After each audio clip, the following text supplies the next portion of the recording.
욥기 19장의 말씀입니다. 욥기 19장의 말씀을 드라마 바이블로 먼저 듣도록 하겠습니다. 제 19장. 욥이 대답하여 이르되, 너희가 내 마음을 괴롭히며 말로 나를 짓부수기를 어느 때까지 하겠느냐? 너희가 10번이나 나를 학대하고도 부끄러워 아니하는구나. 비록 내게 허물이 있다 할지라도 그 허물이 내게만 있느냐? 너희가 참으로 나를 향하여 자만하며 내게 수치스러운 행위가 있다고 증언하려면 하려니와, 하나님이 나를 억울하게 하시고 자기 그물로 나를 에워싸신 줄을 알아야 할지니라. 내가 폭행을 당한다고 부르짖으나 응답이 없고 도움을 간구하였으나 정의가 없구나. 그가 내 길을 막아 지나가지 못하게 하시고 내 앞길에 어둠을 두셨으며 나의 영광을 거두어 가시며 나의 관모를 머리에서 벗기시고 사면으로 나를 허르시니 나는 죽었구나. 내 희망을 나무 뽑듯 뽑으시고 나를 향하여 진노하시고 원수같이 보시는구나. 그 군대가 일제히 나와서 길을 도두고 나를 치며 내 장막을 둘러 진을 쳤구나. 나의 형제들이 나를 멀리 떠나게 하시니 나를 아는 모든 사람이 내게 낯선 사람이 되었구나. 내 친척은 나를 버렸으며 가까운 친지들은 나를 잊었구나. 내 집에 머물러 사는 자와 내 여종들은 나를 낯선 사람으로 여기니 내가 그들 앞에서 타국 사람이 되었구나. 내가 내 종을 불러도 대답하지 아니하니 내 입으로 그에게 간청하여야 하겠구나. 내 아내도 내 숨결을 싫어하며 내 허리의 자식들도 나를 가련하게 여기는구나. 어린 아이들까지도 나를 업신여기고 내가 일어나면 나를 조롱하는구나. 나의 가까운 친구들이 나를 미워하며 내가 사랑하는 사람들이 돌이켜 나의 원수가 되었구나. 내 피부와 살이 뼈에 붙었고 남은 것은 겨우 잇몸뿐이로구나. 나의 친구야, 너희는 나를 불쌍히 여기다오. 나를 불쌍히 여기다오. 하나님의 손이 나를 치셨구나. 너희가 어찌하여 하나님처럼 나를 박해하느냐? 내 살로도 부족하냐? 나의 말이 곧 기록되었으면, 책에 씌워졌으면, 철필과 나무로 영원히 돌에 새겨졌으면 좋겠노라. 내가 알기에는 나의 대속자가 살아계시니 마침내 그가 땅 위에 서실 것이라. 내 가족이 벗김을 당한 뒤에도 내가 이 육체 밖에서 하나님을 보리라. 내가 그를 보리니 내 눈으로 그를 보기를 낯선 사람처럼 하지 않을 것이라. 내 마음이 초조하구나. 너희가 만일 이르기를 우리가 그를 어떻게 칠까 하며 또 이르기를 이래 뿌리가 그에게 있다 할진대 너희는 칼을 두려워할지니라. 분노는 칼의 형벌을 부르나니 너희가 심판장이 있는 줄을 알게 되리라. 아멘. 욥의 친구들을 보면서 저희는 한 사람을 떠올릴 수 있을 것 같습니다. 우리가 잘 알고 있는 요나입니다. 하나님께서 니느웨라는 도시를 심판하시기로 작정하셨지만 이 땅에 살고 있던 니느웨 백성들을 긍휼히 여기셔서 선지자 요나를 불러서 니느웨에 가서 심판이 있을 것을 외치라고 말씀하십니다. 하지만 요나는 하나님께서 가라고 하신 니느웨를 향해 간 것이 아니라 정반대 방향인 다시스로 가는 배를 타게 됩니다.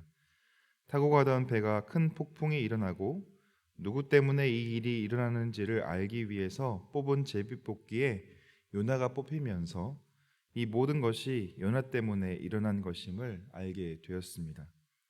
요나도 자신의 잘못을 인정하며 폭풍을 그치게 하기 위해선 자신을 바다에 던지라고 말합니다. 사람들이 요나를 들어 바다에 던지자 폭풍이 그치게 되었습니다. 후에 큰 물고기 속에 들어간 요나는 이제 마음을 바꾸어서 니느웨로 가게 됩니다. 하지만 요나는 니느웨에 가서도 하나님께서 말씀하신 이 내용을 충실히 이행하지는 않았습니다.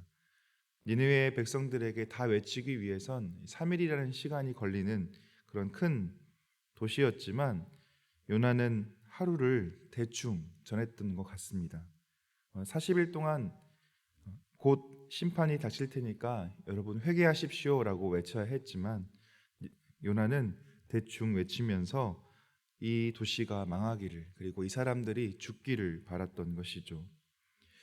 그런데 신기하게도 이런 요나의 마음과는 다르게 니느웨 백성들은 요나의 외침을 듣고 왕으로부터 시작해서 가축에 이르기까지 하나님 앞에서 겸비하여 회개하는 모습이 성경에 드러나 있습니다. 높은 언덕에 올라 니느웨가 심판당하는 모습을 보러 올라간 요나는 니느웨가 심판당하지 않는 것을 보고 매우 성냈다라고 성경은 말합니다. 박넝쿨을 통해 하나님께서 이 요나를 깨우치려 하십니다. 그러면서 마지막에 요나서의 결론으로 나오고 있는 말씀이 무슨 말씀입니까? 요나서 4장 9절부터 11절까지의 말씀인데요. 제가 읽어드리도록 하겠습니다.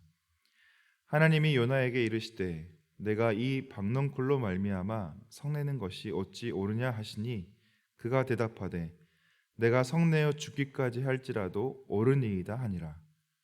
여호와께서 이르시되 내가 수고도 아니하였고 재배도 아니하였고 하룻밤에 났다가 하룻밤에 말라버린 이 박넝쿨을 아꼈거든 하물며 이 큰 성읍 니느웨에는 좌우를 분별하지 못하는 자가 12만여 명이요 가축도 많이 있나니 내가 어찌 아끼지 아니하겠느냐 하시니라 라고 말씀하고 있습니다.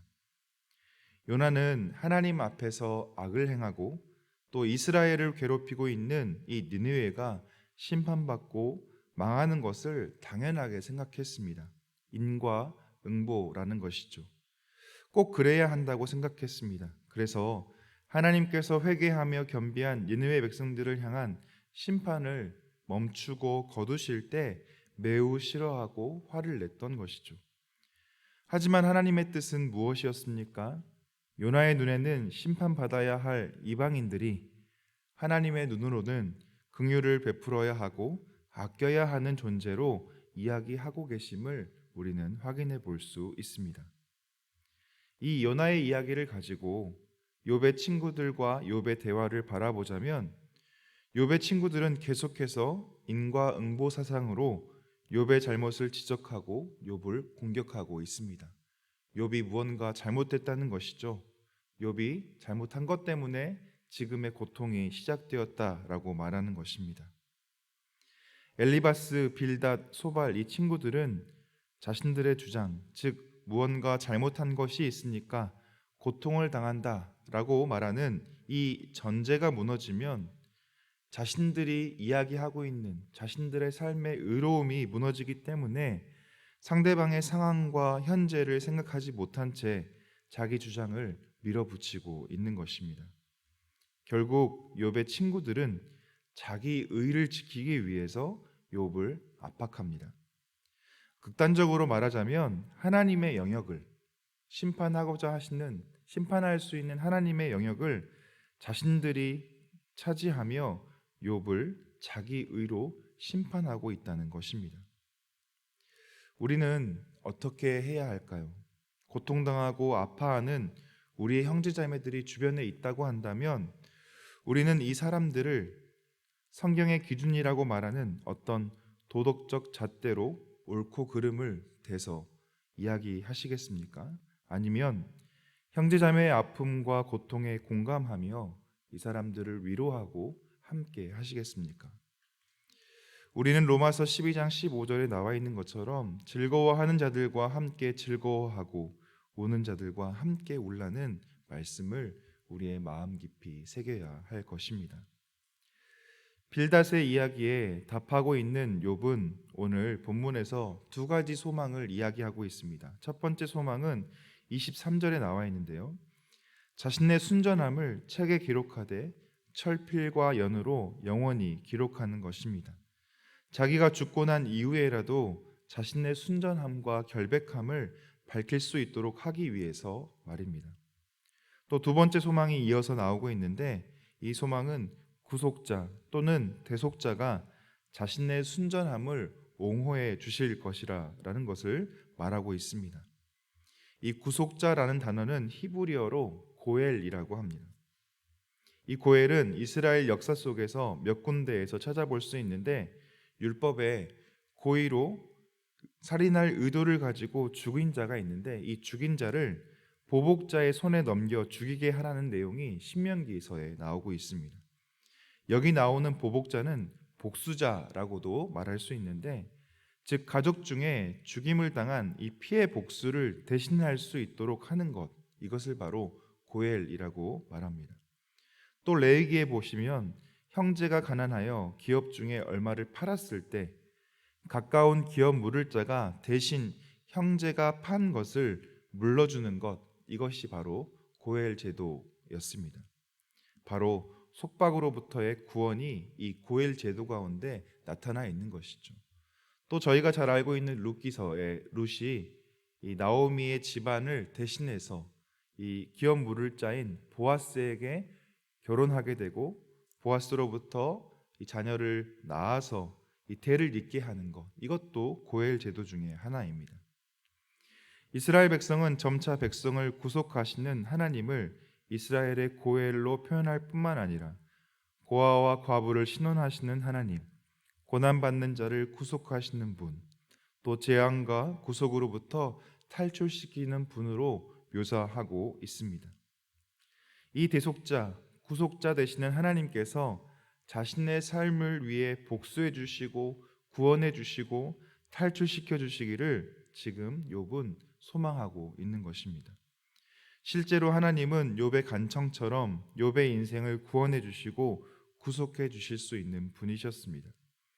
이런 하나님을 기대하고 있는 욥의 모습이 바로 우리가 가져야 할 신앙의 방향이라고 말할 수 있는 것이죠. 본문 25절의 말씀을 마지막으로 같이 한번 읽어보겠습니다. 25절입니다. 내가 알기에는 나의 대속자가 살아계시니 마침내 그가 땅 위에 서실 것이라. 아멘. 세 번역으로 읽어드리면 이렇습니다. 그러나 나는 확신한다. 내 구원자가 살아계신다. 나를 돌보시는 그가 땅 위에 우뚝 서실 날이 반드시 오고야 말 것이다 라고 말합니다. 현재는 이해되지 않는 상황과 고통 가운데 놓여 있는 욥이었지만, 하나님을 소망하는 욥을 보면서 우리 또한 성도의 삶의 자리에서 하나님을 소망하며 나아갈 수 있기를 바랍니다. 이 과정에서 우리는 눈에 이루어지지 않는 모습 때문에 실망할 수 있습니다. 지금 이루어지지 않는, 지금 나에게 뭔가 되지 않는 모습 때문에 우리는 낭망할 수 있습니다. 그러나 욥이 27절에 말하고 있는 것처럼 마음이 초조하고 내 간장이 다 녹는 것, 그런 상황을 경험할 수 있다는 것이죠. 하지만 우리의 고엘 되시는 하나님께서 반드시 우리를 구속하실 것을 믿음으로 고백하며 또 신앙하며 나아가시는 저와 여러분 되기를 주님의 이름으로 축원합니다. 기도하겠습니다. 하나님, 오늘 우리의 모습이 저 요나처럼 하나님께서는 긍휼을 베푸시고 사랑하고 또 회복시켜 주시기를 원하지만, 나의 의를 내세우기 위해서 이렇게 니느웨 백성들을 향한 분노와 또 심판으로 나아가고 있는 그런 모습이 우리에게 있지는 않은지, 엘리바스와 소발과 빌닷처럼 욥의 상황과 처지를 생각하지 아니하고 사랑의 마음으로 다가가지 아니하고 나의 의로움을 주장하고 있지는 않은지 돌아보기를 원합니다. 고통당하고 있는 우리의 형제와 자매들을 향해 하나님의 긍휼의 마음과 사랑의 마음으로 품을 수 있는 자들 되게 하시고, 이 사랑의 마음을 우리 가운데 부어주셔서 함께 울고 있는 자들과 함께 울 수 있는 그런 긍휼의 마음이 우리 가운데 있도록 주여 도와 주옵소서.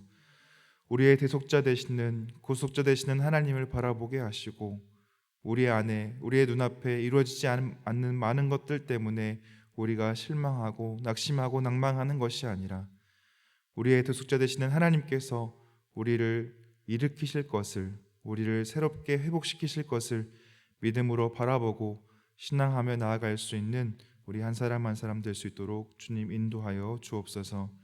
주님을 바라보며 예수 그리스도의 이름으로 간절히 기도드리옵나이다. 아멘.